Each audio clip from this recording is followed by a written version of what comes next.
us to keep that promise. You guys are already here. You have the papers. Mumesoma. You know the place. You know your way around. You know how to use a fork and a knife. Sasa iko shida gani?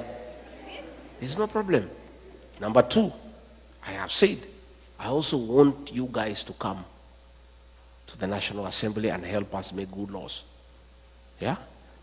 I want you to come to the Senate and help us make good laws. I want you to come to the county assemblies and help us make good laws on devolution. So, I want to appeal to you, wale munaweza, muende nyumbani, mupiganie viti.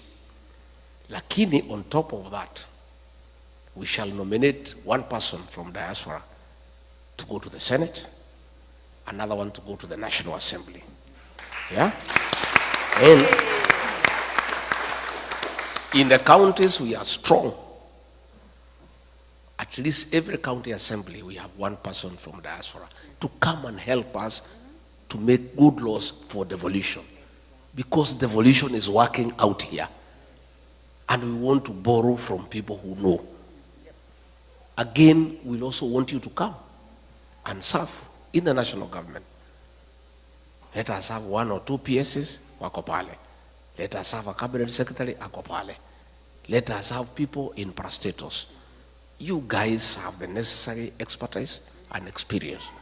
And I think for any leader who wants to make a difference, it is foolish not to utilize the available capacity for the country. And you guys have all the necessary capacity to assist the president to run a country successfully. So these are things that we want to do, and we'll be able to help each other. Again, I said when I was in Texas that we'll have to add 2-3 consulates across this large country to help. I think asking everybody to go to Washington or Los Angeles is a bit too hectic. So we'll add 1 or 2 or 3. Again, we'll introduce mobile consular services so that we have people coming here for a month. They issue IDs, passports, they go to another state. That is something we can be able to do so that we make it a bit reasonable and cheaper for you to access consular services by bringing the services where you are. I am a strong believer.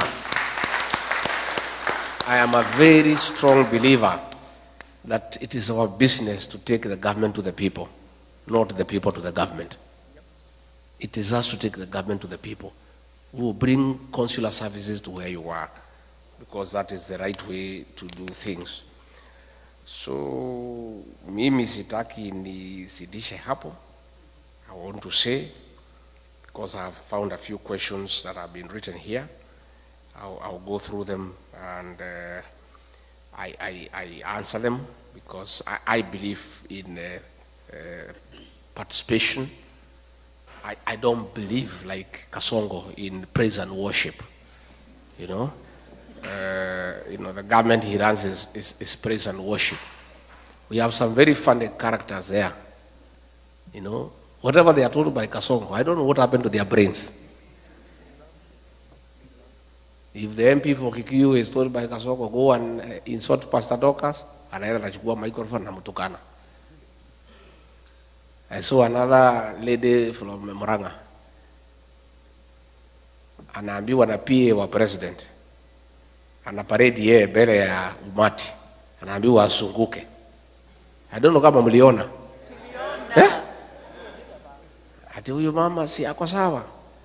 Si asunguke, muangalie vile anakaa. Anasunguka. Huyu mama si ukiwa naye kwa kitanda utaamuka vizuri. You saw that woman? Yes.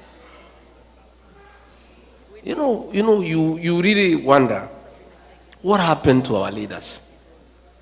Ni kurogwa ama ni ujinga ama ni zote mbili? Zote. Eh? Zote. I can't understand. I don't understand what has happened to our leaders. Somebody ameuliza sijui ni nani, what is the game plan? You are impeached, so you won't run or otherwise. Nani ameuliza hiyo? Somebody ameuliza hiyo? Let me explain. Gachagua is a presidential candidate. And nothing stops me from running. The Kenya Constitution says the right to vie for office is absolute. And you can only be stopped from running if you have been convicted. And even if you have been convicted, you cannot be stopped unless you have exhausted all the available mechanisms of remedy. Last year, 2022, the Honorable John Weluke, before the elections, was convicted for 74 years for theft. You remember? Yes, we do. And he went to committee, and he was given bond pending appeal. He appealed to the Court of Appeal. And as the case was going on, the elections were there.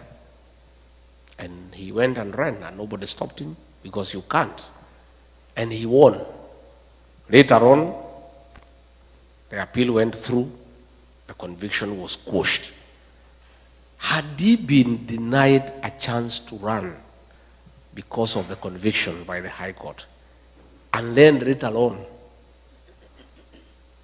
he is let to go, his rights would have been violated. I underwent a very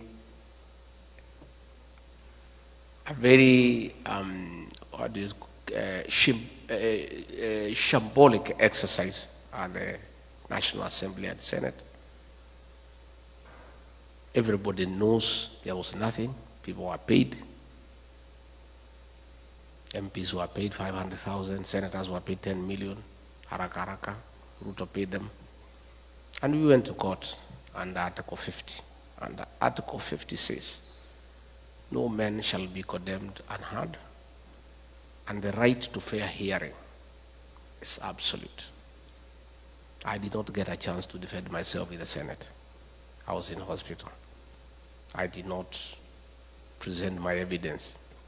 So this is a matter that will be dealt with by the courts, and in the fullness of the time we shall be vindicated. In the meantime, the matter is in the High Court. It has not even started. If it is go to the High Court, depending on the way it goes, if I win, the state can go to the Court of Appeal, the matter proceeds there. If I win again, they can go to Supreme Court, or vice versa. Until those mechanisms are exhausted, the Constitution of Kenya guarantees me the right to vie for office, and there is no law that can stop me from vying. Yeah? So, in fact, I'm supposed to fight for the impeachment to be quashed, and then I go back to office. But I'm not interested. I cannot serve under Kasongo, because he's a pathological liar, and I'm a truthful person. Me and him working together is like trying to mix water and oil. I'm not interested in going back to the office. I just want my rights to be granted and to be proven innocent, because there's nothing I've done that is wrong. And I just proceed with my life. I have no intention of going back to office. Even if the courts told me to go, I'll not go. I'm not interested. So I want to assure you, nothing stops me from fighting. And the people of Kenya know that. That's why you see I enjoy a lot of popularity, and I continue to seek for office. And God being faithful will get there.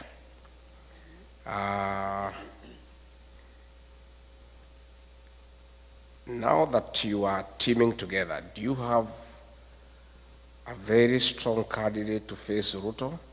Because we can't stand another 5 years of Ruto regime. Jackson. The second statement is true. We cannot stand another term of Ruto.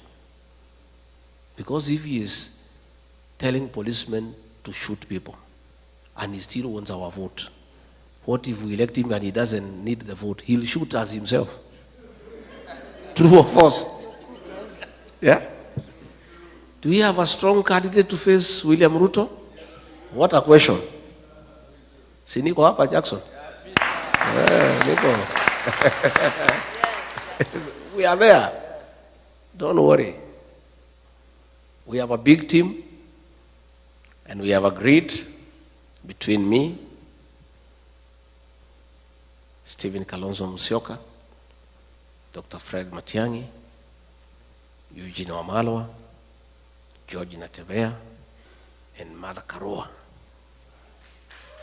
And anybody else who wants to join us, Ata or Mtata, whoever. Hatujafunga na tuweze funga. Kila mtu atafute kura zake. Tutakuja kuketi hapo nyuma. Tutoe mtu mo? One person. And me, I have committed publicly, and I want to repeat, that if that formula does not favor me, it favors Kalonzo, or Matiang'i, or Eugene, or Mother, or Natebea, or whoever, I, regarding Gachagua, and my supporters will support that person unconditionally.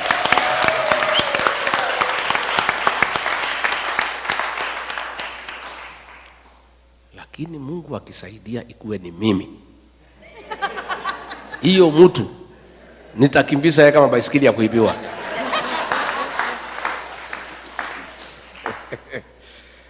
So, plan for the upcoming generation and Gen Zs in matters concerning unemployment is true. We've got a plan. William Ruto says we have no plan. We have a plan. It's only we don't want to